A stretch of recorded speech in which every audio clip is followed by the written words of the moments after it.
राहुल गांधी पर लगाया सदन का अपमान करने का आरोप। कांग्रेसियों ने तमाम कानून बनाए सनातन विरोधी है राजेश गोयल।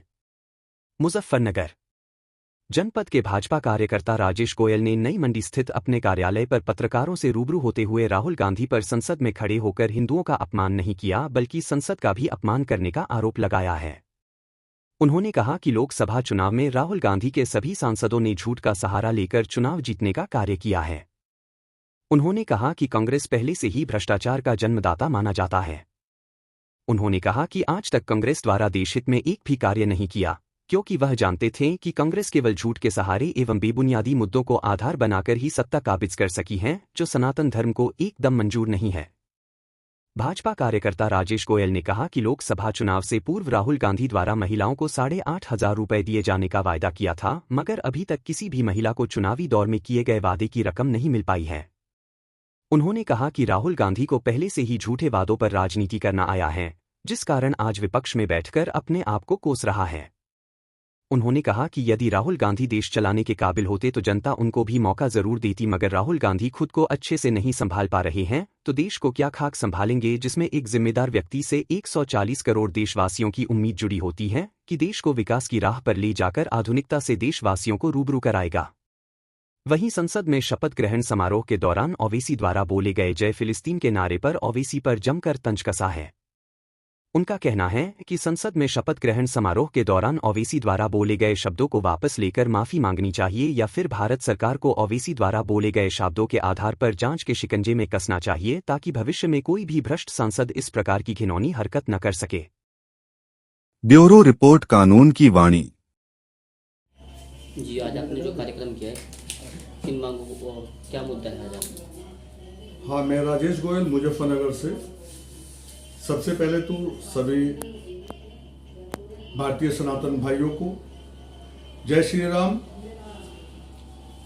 एक मेरी ये जो अभी 2024 के लोकसभा चुनाव हुए हैं और राहुल गांधी जी चिल्ला चिल्ला करके सदन में आज झूठ फैला रहे हैं, तो मैं उन्हीं के जो सांसद 99 सांसद कांग्रेस पार्टी के जीते हैं और समाजवादी पार्टी से यहां गठबंधन रहा है, तो मैं यहां देश की उन 99 सीटों पे जो महिलाएं हैं उनसे निवेदन करता हूं कि वो अगर उन्होंने 8,500 रुपए के जिन महिलाओं ने लालच में वोट डाले हैं, वो अपने अपने सांसद का जाकर के घेराव करें। उनके बच्चों का घर से बाहर निकलना बढ़ना बंद करें, 8,500 रुपए अपने मांगे जाएं, क्योंकि आपकी वोट खरीदी बेची गई है। 8,500 रुपए के आप लोगों के फॉर्म भरे गए हैं और वो आपको नहीं मिले। आप लोगों ने जो राहुल गांधी ने झूठ बोला है वो आप सच समझ करके आपने वोट डाली। अगर वो 8,500 रुपए नहीं देते हैं तो 99 के 99 सांसदों की सदस्यता रद्द होनी चाहिए, जो कि झूठ और फरेब के आधार पर उन लोगों ने यह सीटें जीती हैं। उसके बाद ये संविधान की कॉपी ठाव फिर रहे हैं, सदन में भी संविधान की जो कॉपी लिए घूम रहे हैं। मैं राहुल गांधी से एक सवाल करता हूं कि आप देश की समस्त मीडिया के समक्ष आकर के उनके सामने बैठे हैं। आप कोई आपको पूरे देश में कोई कुछ नहीं कहना कह रहा है।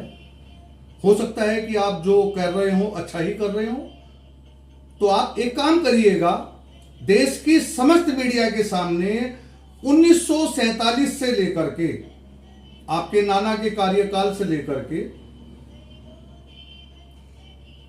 और जब तक आपका शासन रहा है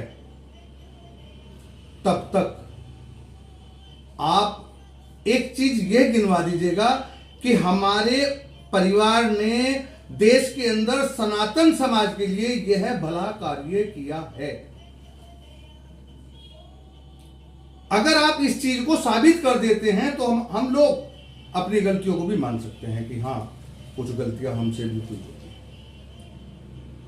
इमरजेंसी जैसे हालात तुम लोगों ने पैदा किए, राम सेतु तुम लोग तोड़ने के लिए कह रहे हो, राम काल्पनिक है ये तुम कह रहे हो, वक्फ बोर्ड तुमने बनाया, न जाने कितने कानून तुम लोगों ने सनातन विरोधी बनाए हैं। और आज तुम सदन में खड़े होकर के जहर उगल रहे हो। 120 करोड़ सनातन भाइयों को, हिंदू भाइयों को आप जलील कर रहे हैं, बेइज्जत कर रहे हैं। तो आप राहुल गांधी जी एक बात समझ लीजिएगा कि सनातन समाज का सबर का बांध टूट चुका है। अब अपने बस का बर्दाश्त करना नहीं है। आपसे मैंने एक विनती की है कि आप 1947 से लेकर के जब तक तुम्हारा कार्य रहा है वो आप समस्त देश के मीडिया के सामने बैठ करके यह दर्शा दीजिएगा कि आपने 120 करोड़ देशवासियों के साथ में या उनके लिए यह अच्छा कार्य किया है। आप और आपका परिवार देश में कभी कोई भला कर ही नहीं सकता। मेरी फिर दोबारा वही बात शुरू हो गई कि जो 99 तुम्हारे सांसद जीते हैं, मैं वहां की महिलाओं से निवेदन करता हूं कि अपने अपने सांसद का आप जाकर के घेराव करें। इनको समाज में कहीं इनके बच्चों को, परिवार को उठने बैठने की जगह ना मिलनी चाहिए, क्योंकि ये देश के गद्दार लोग हैं। आप जो आरोप लगा रहे हैं ये किन तथ्यों के आधार पर अपने आरोप लगे? ये मैंने उस तथ्य के आधार पे लगाए हैं। 8,500 हजार रुपए खटाखट की घोषणा मैंने नहीं की थी, राहुल गांधी ने की थी। लोकसभा चुनाव चल रहा था, मजाक नहीं चल रहा था। आप फार्म भी भरवा रहे हैं, उनके आधार कार्ड भी लगवा रहे हैं, उनके फोन नंबर भी डलवा रहे हैं, तो क्या ये वोट को खरीदना बेचना नहीं हुआ? भारत देश की भोली भाली जनता है, महिलाएं बेचारी विश्वास कर गई, उन्होंने वोट डाली। अब उनको 8,500 रुपए का अधिकार तो नहीं मिला, तो आज पछता रही है। 99 सीट आने के बाद में जब आज वहां सदन में इसका ये रूप है, अगर 299 सीट आ जाती तो ये देश के अंदर कत्लेआम मचा देता। राहुल गांधी जी द्वारा जो बयान सदन में दिया गया था, कांग्रेसियों का ये कहना है कि जो राहुल गांधी जी ने कहा था वो केवल मोदी जी को कहा था कि ये केवल अकेला बंदा हिंदुत्व नहीं है, ये हिंदू नहीं है। लेकिन समाज जो भाजपा है उनके द्वारा जो आरोप लगाए गए हैं वो केवल राहुल गांधी पे लगाए गए, इसने टोटल हिंदुत्व को मतलब अपमानित किया है। ऐसा है भैया, वहां तो लंका में सारे बावन बच गए हैं। जितने कांग्रेस पार्टी के लीडर हैं, कांग्रेस पार्टी के कार्यकर्ता हैं, कांग्रेस पार्टी के सांसद हैं, जो कांग्रेस पार्टी के साथ है वो देश का गद्दार है, चाहे वह कोई भी हो। सब झूठे, मक्कार, देशद्रोही, राष्ट्रद्रोही, सभी लोग बेकार हैं।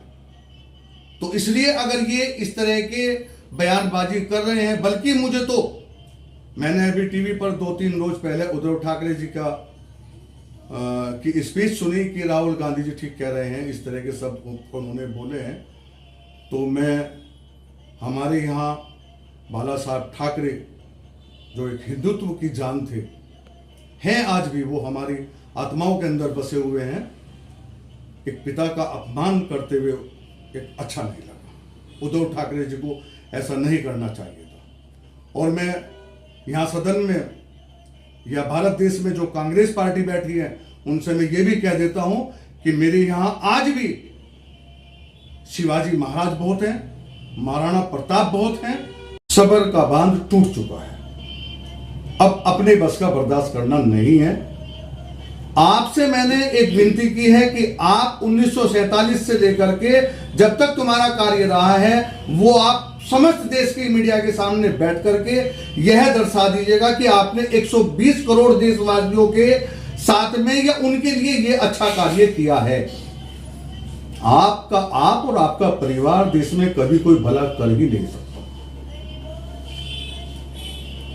मेरी फिर दोबारा वही बात शुरू हो गई कि जो 99 तुम्हारे सांसद जीते हैं, मैं वहां की महिलाओं से निवेदन करता हूं कि अपने अपने सांसद का आप जाकर के घेराव करें। इनको समाज में कहीं इनके बच्चों को, परिवार को उठने बैठने की जगह ना मिलनी चाहिए, क्योंकि ये देश के गद्दार लोग हैं। आप जो आरोप लगा रहे हैं ये किन तथ्यों के आधार पर अपने आरोप लगे? ये मैंने उस तथ्य के आधार पे लगाए हैं। 8,500 हजार रुपए खटाखट की घोषणा मैंने नहीं की थी, राहुल गांधी ने की थी। लोकसभा चुनाव चल रहा था, मजाक नहीं चल रहा था। आप फार्म भी भरवा रहे हैं, उनके आधार कार्ड भी लगवा रहे हैं, उनके फोन नंबर भी डलवा रहे हैं, तो क्या ये वोट को खरीदना बेचना नहीं हुआ? भारत देश की भोली भाली जनता है, महिलाएं बेचारी विश्वास कर गई, उन्होंने वोट डाली। अब उनको 8,500 रुपए का अधिकार तो नहीं मिला, तो आज पछता रही है। 99 सीट आने के बाद में जब आज वहां सदन में इसका ये रूप है, अगर 299 सीट आ जाती तो ये देश के अंदर कत्लेआम मचा देता। राहुल गांधी जी द्वारा जो बयान सदन में दिया गया था, कांग्रेसियों का ये कहना है कि जो राहुल गांधी जी ने कहा था वो केवल मोदी जी को कहा था कि ये केवल अकेला बंदा हिंदुत्व नहीं है, ये हिंदू नहीं है। लेकिन समाज जो भाजपा है उनके द्वारा जो आरोप लगाए गए हैं वो केवल राहुल गांधी पे लगाए गए, इसने टोटल हिंदुत्व को मतलब अपमानित किया है। ऐसा है भैया, वहां तो लंका में सारे बावन बज गए हैं। जितने कांग्रेस पार्टी के लीडर हैं, कांग्रेस पार्टी के कार्यकर्ता हैं, कांग्रेस पार्टी के सांसद हैं, जो कांग्रेस पार्टी के साथ है वो देश का गद्दार है, चाहे वह कोई भी हो। सब झूठे, मक्कार, देशद्रोही, राष्ट्रद्रोही, सभी लोग बेकार हैं। तो इसलिए अगर ये इस तरह के बयानबाजी कर रहे हैं, बल्कि मुझे तो, मैंने अभी टीवी पर 2-3 रोज पहले उद्धव ठाकरे जी की स्पीच सुनी कि राहुल गांधी जी ठीक कह रहे हैं, इस तरह के सब उन्होंने बोले हैं। तो मैं हमारे यहाँ बाला साहब ठाकरे जो एक हिंदुत्व की जान थे, हैं आज भी, वो हमारी आत्माओं के अंदर बसे हुए हैं। एक पिता का अपमान करते हुए एक अच्छा नहीं लगा। उद्धव ठाकरे जी को ऐसा नहीं करना चाहिए था। और मैं यहां सदन में या भारत देश में जो कांग्रेस पार्टी बैठी है उनसे मैं ये भी कह देता हूं कि मेरे यहां आज भी शिवाजी महाराज बहुत हैं, महाराणा प्रताप बहुत हैं, पृथ्वीराज चौहान बहुत हैं, झांसी की रानी बहुत है, लक्ष्मीबाई बहुत है। इस देश में क्रांतिकारियों की कमी नहीं है। तो इसलिए अपनी हरकतों से बाज आओ और इस तरह के कमेंट करने बंद करो। और मैं भारत सरकार से विनती करता हूं कि इन 99 सांसदों की सदस्यता निरस्त की जाए।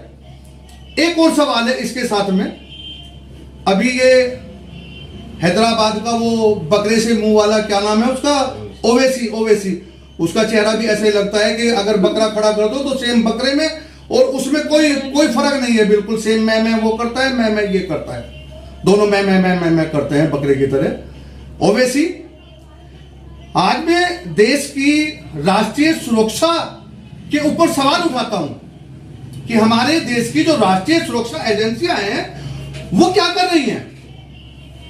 क्या सरहद पर ही आतंकवाद है? उनके जो संरक्षक है, जो देश के अंदर बैठे हैं, देश को आग के हवाले करना चाहते हैं, उनको कौन देखेगा? अगर पब्लिक देखेगी तो सरकार कहेगी दंगा हो रहा है। तो मेरा राष्ट्रीय सुरक्षा से विनती और गुहार है कि जब एक आदमी सदन में खड़ा होकर के जय फिलिस्तीन जो आतंकवादियों का समर्थन करता है उसका नारा देता है, शर्म की बात है, बहुत शर्म की बात है देश के लिए ये। ऐसे आदमी को सुरक्षा एजेंसियों को, बाहर के आतंकवादी पे सेना ध्यान देगी, जो अंदर हमारे राष्ट्रीय सुरक्षा सलाहकार हैं, जो राष्ट्रीय सुरक्षा जवान हैं, ऐसे लोगों को बीच सड़क पे गोली मार देनी चाहिए। क्या है वो? एक सांसद है लेकिन देश का गद्दार है। वो एक सदन में खड़े होकर के बोलता है जय फिलिस्तीन, क्या मतलब बैठता है उसका? आप भारत माता की जय भी नहीं बोल सकते तो कुछ और भी मत बोलो। आपको दूसरे देश का जो आतंकवादी कंट्री का आतंकवादियों का समर्थन करती है उसका जय बोलने का आपको अधिकार किसने दिया सदन में? इसकी भी सदस्यता रद्द करनी चाहिए भारत सरकार को। मैं भारत सरकार से विनती करता हूं और मैं आप सभी से निवेदन करता हूं, अपने 120 करोड़ हिंदू भाइयों से, कि राहुल गांधी कांग्रेसी आपके बीच में अगर आए, अब आप क्या जवाब देंगे ये आप जाने।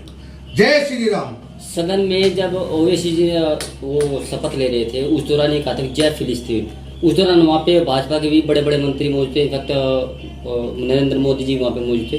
अभी तक उनके द्वारा भी कोई एक्शन नहीं लिया गया। ये सदन की, अगर सदन में हम लोग भी उनकी तरीके से चिल्लाने लगे तो संस्कारों का फर्क दिखाई देता है। नहीं तो संसद से बाहर आने के बाद तो कुछ कानूनी कार्रवाई करनी चाहिए थी। क्या जय करते?